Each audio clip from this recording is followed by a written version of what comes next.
Hello, I'm Orla, and I'm the librarian for American Library.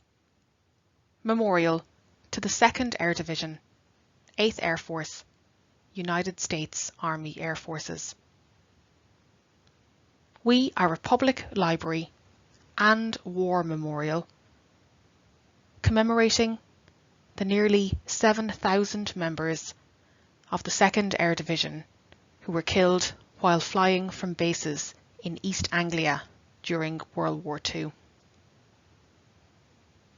Each week, we are putting the spotlight on a different part of our archive collection, helping you to discover and explore our history from home.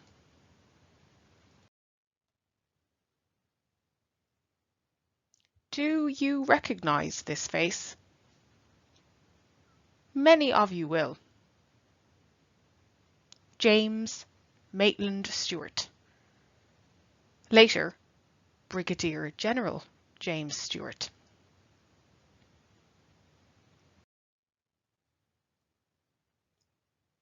He was born in Indiana, Pennsylvania in 1908. A licensed amateur pilot, Stewart enlisted as a private in the Army Air Corps as soon as he could after the United States entered World War II. Of course, to many of us, he is simply Jimmy Stewart, the actor, the Oscar winner, star of many family favourite films of the mid-20th century. This image is of Jimmy Stewart pictured leaning against railings at Old Buckenham Air Base, home of the 453rd Bomb Group of the 2nd Air Division.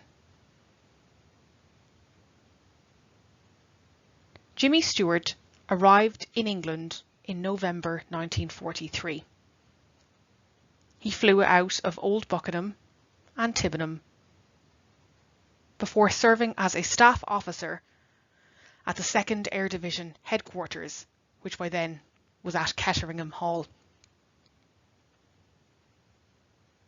He was one of the few base commanders who actually led his men into combat. He said he couldn't ask the servicemen to do anything he was unprepared to do himself.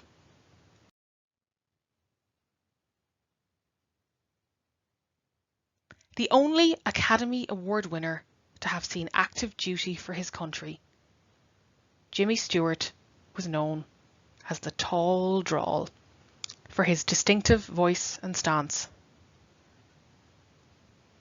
The first film he made on return to America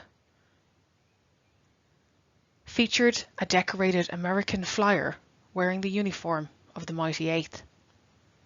You might know what that film was.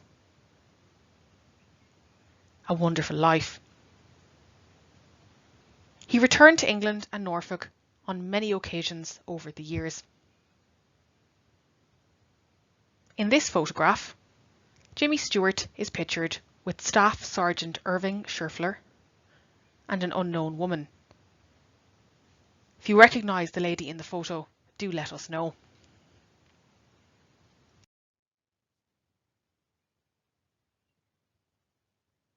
Visit our digital archive for more on Jimmy Stewart, mission diaries, magazine articles, and more photographs from World War II and the reunions and return visits to England in the later 20th century.